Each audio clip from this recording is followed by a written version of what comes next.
Hello dear student, आप सभी का एक बार फिर स्वागत करते हैं अपने इस यूट्यूब चैनल पे। तो आज के इस वीडियो में हम लोग क्लास 10th गणित का जो 2024 का सेट नंबर 4 चल रहा है उसका वीडियो नंबर ये आखिरी है।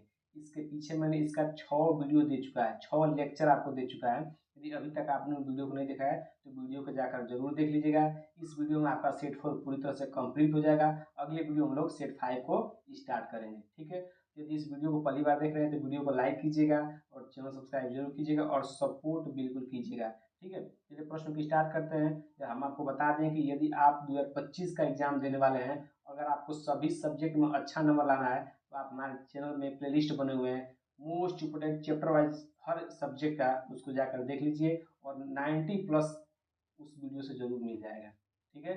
चलिए वीडियो को स्टार्ट करते हैं। हम आपको प्रश्न बताते हैं। 25 नंबर प्रश्न देखिए, एक बार आया, सॉरी 23 नंबर प्रश्न का पहले कह रहा है कि यदि किसी समांतर श्रेणी एपी के प्रथम 8 पदों का योगफल 64 है, इसके प्रथम 17 पदों का योगफल 289 है, तो श्रेणी का प्रथम पद और सार्वमांतर ज्ञात कीजिए। मोस्ट इंपोर्टेंट क्वेश्चन है, ये लॉन्ग में ही आएगा, ये आएगा, ठीक है। तो चलिए इसको एकदम आराम से कराते हैं ताकि आपको कोई भी दिक्कत न हो, ठीक है। देखिए आप प्रश्न को आराम से देखिएगा, ठीक है। सबसे पहले जो दिया उसको लिखते हैं, ठीक ना। देखिए पहले ध्यान से क्या होता है, इसको हम लोग हल करते हैं, ठीक। अब देखिए यहाँ पर क्या होता है कि जो आपका समांतर श्रेणी में जो योगफल का सूत्र होता है, ठीक है। योगफल का सूत्र क्या होता है, उसको लिखते हैं यस यन से। किससे लिखते हैं? यस यन से, ठीक ना। यन क्या है, जितने पद का योगफल निकालना हो, 10 पद 20 पद, ठीक ना। तो जितने पद का योगफल निकालना हो तो उसको यहाँ पे यन से लिखते हैं, ठीक है। इसका सूत्र क्या होता है? सूत्र होता है यन/2, यन/2, फिर कोष्टक में 2a, क्या है यहाँ पर प्रथम पद है, प्लस n-1 इंटू डी। ये डी क्या है? सार्वमांतर है, ठीक है। ये आपका क्या होता है? ये आपका सूत्र होता है किसका? योगफल का, ठीक ना। ठीक, तो बस आपको ये सूत्र याद रखना है। बाकी प्रश्नों को हल करते हुए बताते। कह रहा है कि 8 पदों का योगफल, 8 पदों का योगफल कितना दिया है आपको? 64 दिया है। मतलब यन का मान कितना दिया आपको? 8 दिया है। यन का मान कितना दिया है?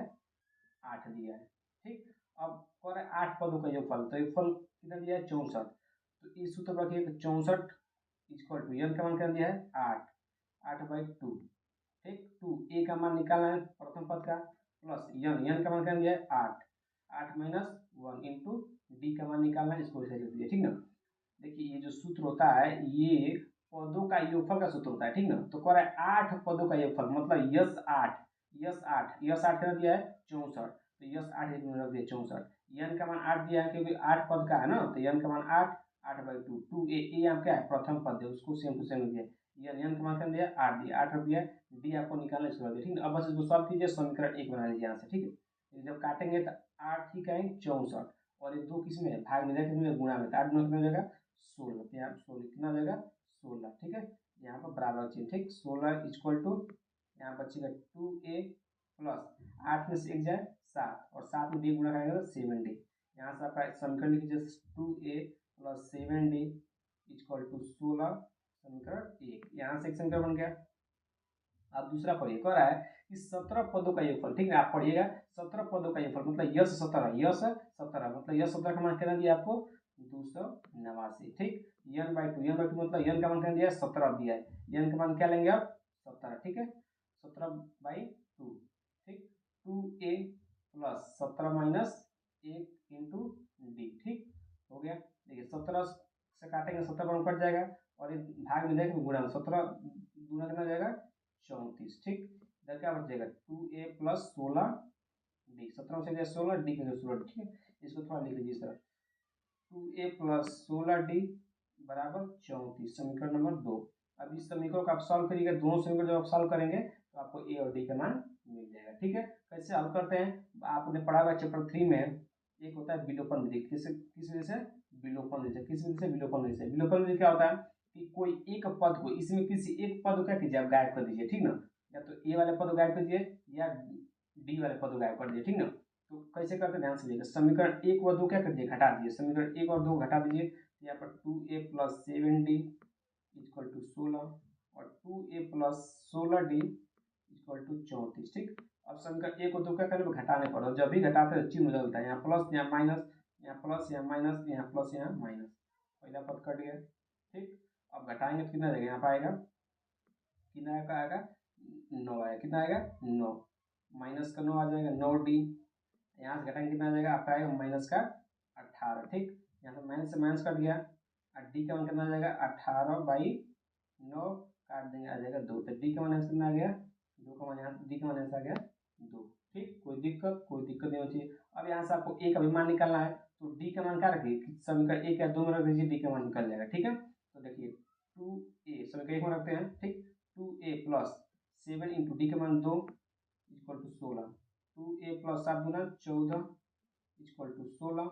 ठीक, अब इसको सॉल्व करिए, 2a 16 माइनस 14। ठीक, 2a बराबर 16 में से 14 जाए 2, यहाँ से का मान क्या आ जाएगा 2/2 इक्वल टू 1।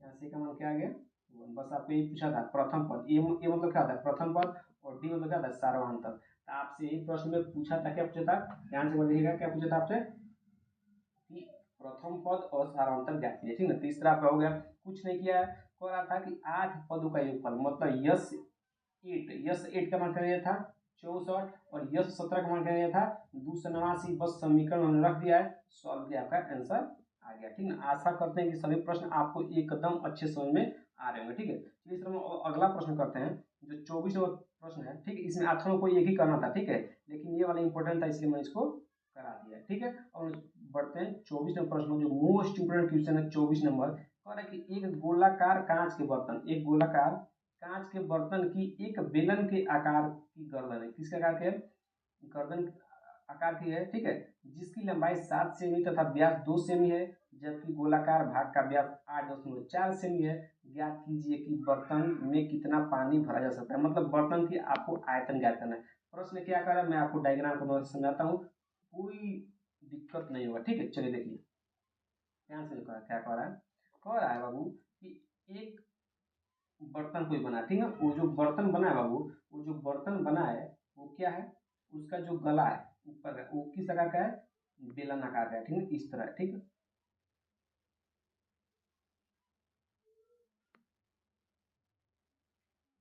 ठीक ठीक, इस आकार का क्या है, एक आकृति है। ठीक है, ठीक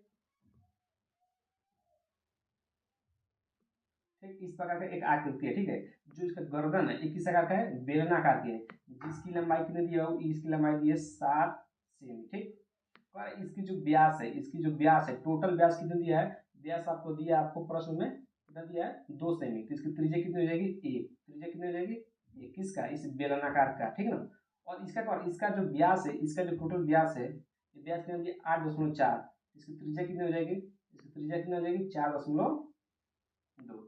ठीक है, तो कह रहा है कि इस प्रकार की जो आकृति बनी है, जो आकृति, इसे क्या करता है, आयतन ज्ञात करना है, मतलब इसमें कितना पानी आ सकता है, मतलब उसका आयतन पता करना है। ठीक है, तो आपको कुछ नहीं करना, बहुत आसान है। इसमें कितने आपको आकृति दिखाई दे रही है, कितने डायग्राम से ये टोटल बना है, एक बेलन से, एक गोल, किससे, गोलाकार से। ठीक है, तो दोनों का आयतन निकाल लीजिए, दोनों को जोड़ दीजिए, आंसर आ जाएगा। ठीक है, तो लिखेगा, यहाँ ध्यान से लिखेगा, आयतन बराबर, आयतन बराबर क्या हो जाएगा, बेलन का आयतन, क्योंकि ये किस आकार का है, बेलन का आकार का है, तो बेलन का आयतन प्लस गोले का आयतन, गोले का आयतन। ठीक, हो गया।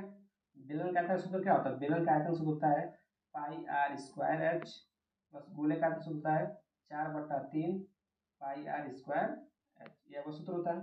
ठीक, अब इसे इन दोनों का कॉमन क्या देखिएगा, तो इसको R1 ले लीजिएगा, इसको R2 ले लीजिएगा। क्यों, क्योंकि यहाँ देखिए जो बेलन का आयतन है, सॉरी जो बेलन की त्रिज्या, आज यहाँ क्या है त्रिज्या, एच क्या ऊंचाई है। ठीक ना, तो जो बेलन की त्रिज्या है वो अलग है, और जो गोले का त्रिज्या है वो अलग है, तो इसलिए R1 R2 में मान लिया। ठीक है, अब इन दोनों में कॉमन क्या है, देखिए इन दोनों में क्या कॉमन है, इन दोनों में क्या कॉमन है बताइए,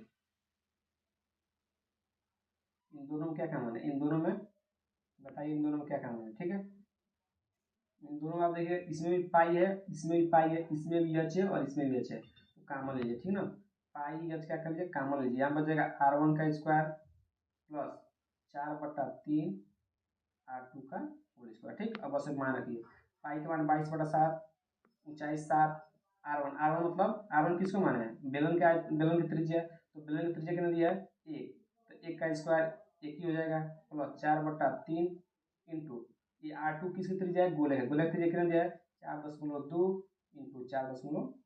ठीक, बस 7 से 7 कट जाएगा, यहाँ बचेगा 22। इसको सॉल्व करिए, 1 प्लस क्या कीजिएगा, इसको आपस में गुणा कराइए, ठीक है। 3 से कितना कटा, 3 एकम 3 और यहाँ पर 3 चौके 12, 14 में कट जाएगा, ठीक ना। 1.4, ठीक है, कितना में कटेगा 1.4, यहाँ बचेगा 4 गुणे 1.4 गुणे 4.2, ठीक। बस आप इन दोनों इनको क्या करें, इन तीनों गुणा करा लीजिएगा, उसमें एक जोड़ दीजिएगा और उसमें 22 से गुणा करा लीजिएगा, ठीक है। तो आपका टोटल आंसर आ जाएगा, ठीक ना।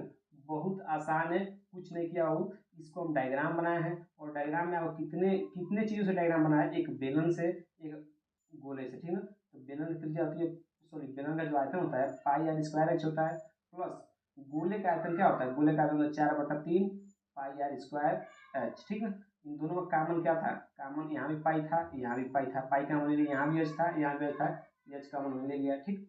उसके बाद मैंने क्या किया है, बस पाई का मान होता है 22/7, वो ले लिया हमने, एच का मान दिया था 7, ठीक। अब R1 मतलब इस बेलन की त्रिज्या, तो बेलन की त्रिज्या 1 दिया था, 1 का स्क्वायर 1 होता है, 4/3 R2 का स्क्वायर मतलब R2 मतलब गोले की त्रिज्या 4.2 दिया था, 4.2 इंटू 4.2, ठीक है।